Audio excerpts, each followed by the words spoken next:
savez quoi, les témoignages, ce n'est pas juste pour écouter une belle histoire. Les témoignages, c'est parce que Jésus a dit que les gens seront sauvés par le sang de l'agneau et par nos témoignages. Amen. Les gens vont être sauvés par nos témoignages. Quand quelqu'un va entendre ce que le Seigneur a fait dans ta vie, ça va lui pousser à venir vers le Seigneur. Amen.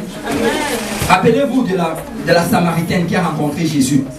Jésus lui a parlé, Jésus lui a révélé son péché, et ensuite elle s'est repentie. Et ensuite Jésus-Christ lui a dit qu'il était venu justement pour elle. Après cela, qu'est-ce qu'elle a fait? Elle est allée dans la ville et elle a commencé à témoigner ce que le Seigneur avait fait pour elle, comment le Seigneur l'a délivrée. Et ensuite la Bible dit que beaucoup ont cru à cause du témoignage de cette femme. Beaucoup ont cru à cause de son témoignage. Alors aujourd'hui, on a des gens qui vont venir témoigner. Ils vont raconter comment ils étaient avant et comment ils sont devenus maintenant. Ce que le Seigneur a fait dans leur vie. Sachez que ce n'est pas arrivé comme cela. Leur vie n'a pas été changée parce qu'ils sont allés voir un psychologue. Leur vie n'a pas été changée parce qu'ils ont lu un bon livre. Leur vie a été changée parce qu'ils ont rencontré Jésus.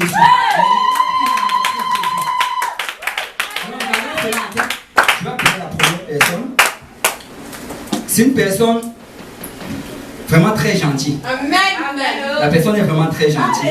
Et quand tu vois cette personne, tu as juste envie de l'embrasser.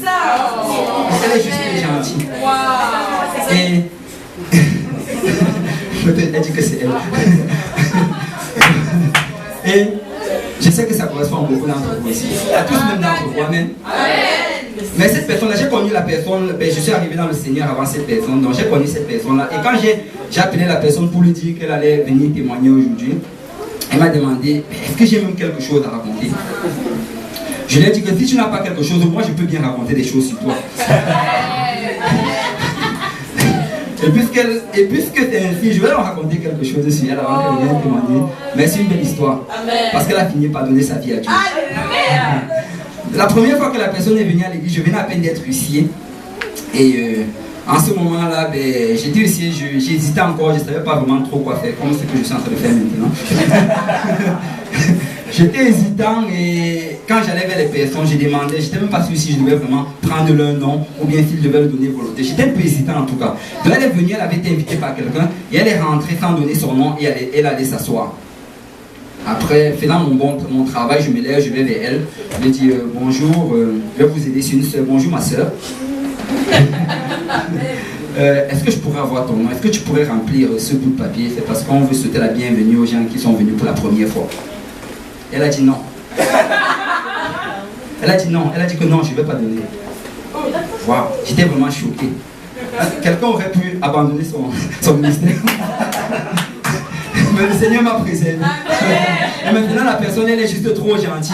Et tu te demandes, d'où est-ce que vient cette gentillesse? Ça vient du Saint-Esprit. Amen. Ça vient du Saint-Esprit. Alors, sans plus d'attente, je vais appeler Marie-Carmen.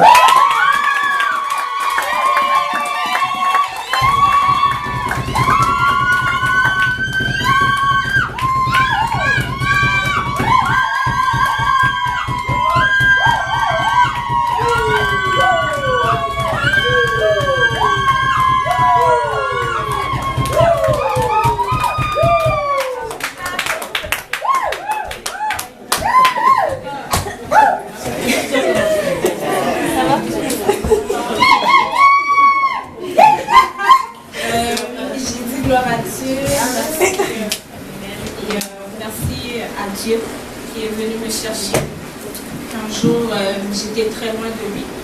Jusqu'à maintenant, quand le frère Lionel m'a appelé, j'ai dit ok. Quand il a rapproché, puis quand j'ai rapproché, j'ai dit je vais témoigner. J'ai dit mais après j'ai commencé, j'ai dit Seigneur, tu as fait tellement de choses pour moi, qu'est-ce que je vais dire? Puis j'ai commencé à pleurer, j'ai dit non, je dois le faire. Parce qu'il y a certainement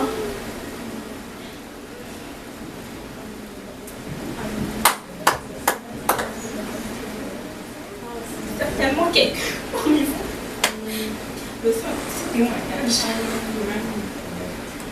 Et à un moment donné, le frère Lionel a prêché, il a dit que le peuple d'Israël, quand il a traversé le Jourdain, et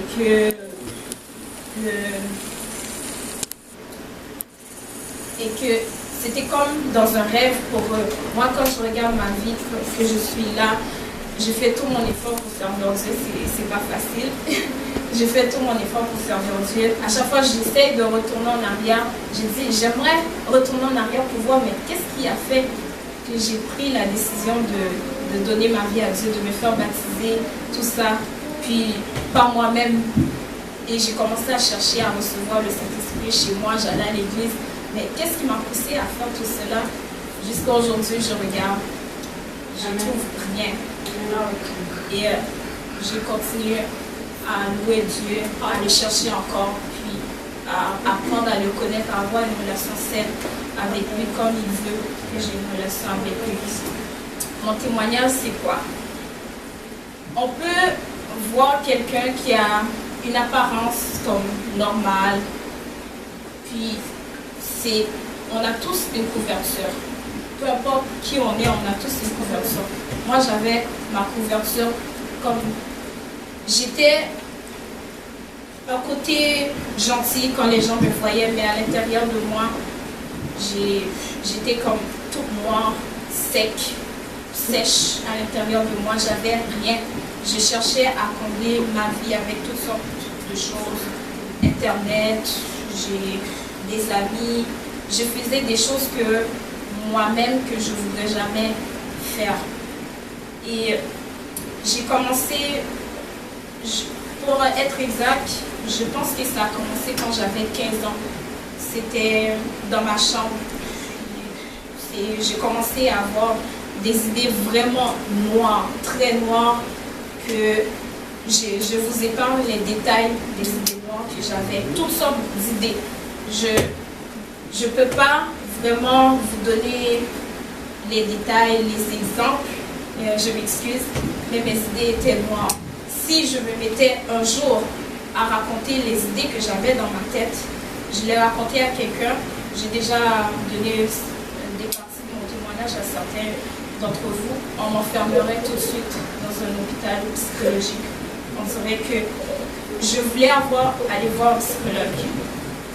Et je me suis dit, mais si je veux voir un psychologue, il faut m'enfermer. Je ne peux pas aller voir un psychologue. Des fois, je voulais aller à l'école. Il y a des psychologues à l'école pour aider les gens.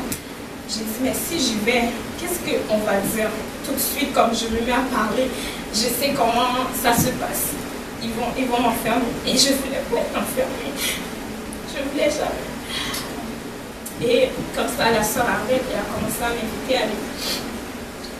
Elle a commencé à m'inviter à venir à l'église. Je n'ai pas voulu au début. Je me disais non, je ne vais pas y aller pour beaucoup de raisons.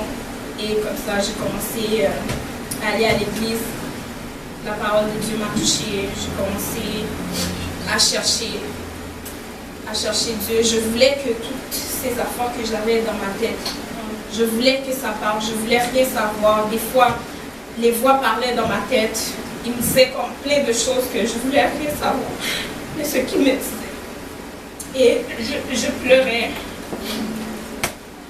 Je disais que dans ma tête, j'ai dit, Seigneur, tu dois m'aider. Je n'avais pas beaucoup de confiance en Dieu.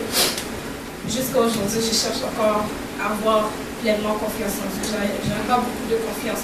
Mais je dis, je veux le prier quand même. Peu importe que je lui fais confiance ou pas, je veux le prier quand même. Certainement, il va m'aider. J'ai commencé à prier. À chaque fois que je priais, toute ma prière se concentrait sur moi. Je m'imposais même moi-même les mains. Je voulais que ça parte. Je criais. J'essayais toutes choses pour que ça parte. Mais c'est comme quand on voit quelqu'un dans la rue qui a des problèmes psychologiques, ça vient avec les pertes de mémoire. J'avais aussi des pertes de mémoire, pertes de concentration. Je n'arrivais pas à me concentrer parce que c'était trop. Ma tête était genre vraiment grosse, comme si ça allait exploser, genre des fois. Puis j'avais des pertes de mémoire à cause de ça. J'ai jamais été voir des médecins pour mes problèmes de pensée, mais je sais que c'était à cause de ça que j'avais des pertes de mémoire. Et j'ai commencé à prier. Plus que je priais, plus qu'il y avait de nettoyage qui se faisait dans ma tête. Et je parlais un peu en langue, puis je disais, non, si je parle un peu plus je sais que si je lis plus ma Bible, si je prie plus, qu'il va y avoir quelque chose, un changement. Et j'ai commencé à faire l'effort, je priais un peu, j'ai dit, mais je sais que maintenant, ma tête n'est pas complètement vide, mais il y a un grand 95% de changement.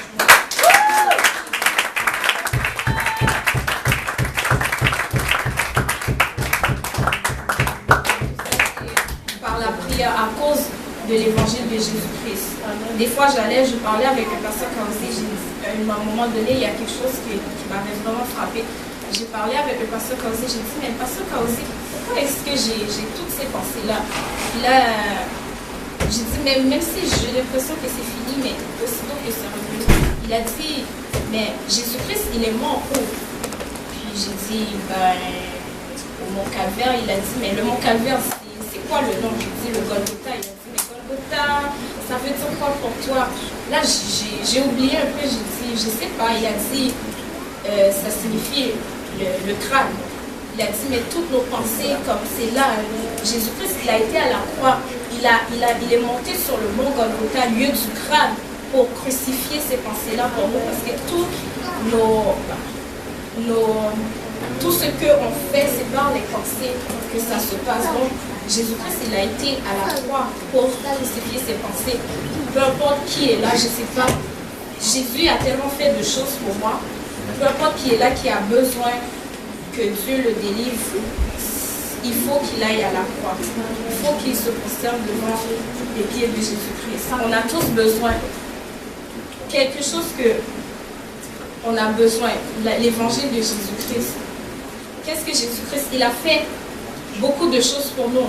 Il est allé à la croix, il a été crucifié, il a marché pendant 3 jours, 6 heures à la croix en train de souffrir pour nous. Il n'a pas demandé grand-chose. Il a fait tout cela pendant 6 heures de temps. Il n'a pas demandé grand-chose. Il est mort, lui. Il a été 3 jours sur la terre et il est ressuscité. Tout ce qu'il demande, c'est que tu te repens pour le pardon de tes péchés et tu donnes sa vie à lui, tu te plonges dans les eaux du baptême et ensuite tu reçois le don du Saint-Esprit. C'est tout ce qu'il demande. Imagine combien il a souffert, il n'a pas demandé à ce qu'on souffre comme ça. En plus de ça, il nous donne la liberté, il nous donne la guérison. Tout ce qu'on veut, c'est au pied de la croix qu'on va le trouver. Donc, si Jésus-Christ un jour, il a fait tout ça pour nous, c'est une chose aussi simple que ça. Moi, je ne voulais pas le faire avant, mais vous n'allez jamais le regretter de le faire. Amen. Jamais.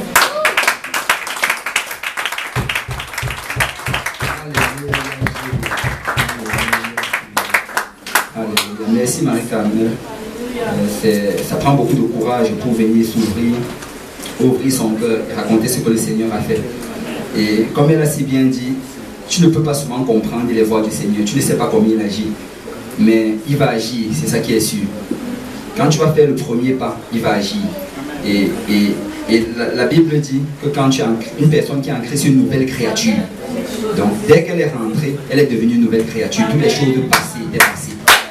Et ça